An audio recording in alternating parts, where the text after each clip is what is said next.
asehoy amin'ny fitondran-tena mendrika fa ny alanareo tokoa ny toedratsinareo. Lioka 3:9-5. Ny fibebahana marina dia miainga amin'ny fahafantarana sy faharesen-dahatra ny amin'ny ratsy natao, mitohy amin'ny fanenenana sy ny rikoriko amin'ny ratsy vita, ary arahina fanapahan-kevitra hiala tanteraka amin'ny faratsiana ho amin'ny fanaovana sitrapon'Andriamanitra. Misy fotoana nefa isika na dia mahatsiaro tena ho ny bebaka marina dia toa tsy hita amin'ny ataontsika akory ny asan'ny fibebahana.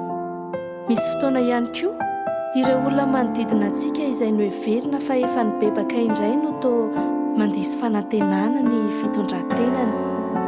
Inona no mety ho anton'izany? Toy izao no voalazan'ny soratra masina: asehoy amin'ny fitondran-tena mendrika fa ny alanareo tokoa ny toedratsinareo, ary aza manao anakampo hoe manana ny Abrahama razambenay izahay. Dika teny ombonana eto Madagasikara. Asehoy amin'ny asa fa niova fomba fisainana ianareo, ary aza mieritreritra ao anatinareo iteny akory hoe Abrahama no rainay. Dika teny hafa. Araka ireo dika teny ireo, na dia efa nanapa-kevitra ny bebaka aza ny vahoaka nanoloana ny Jaona mpanao batisa, dia mbola nisy fanamarinan-tena ihany tao anatin'izy ireo. Eo amin'ny fotoana hibebahana dia tsy maintsy hampanginina avokoa ny feo hafa rehetra, ka nisan'ireny ny fahatsapatena ho marina amin'ny ampahan-javatra sy ny fiampanganany hafa sy ny sisa.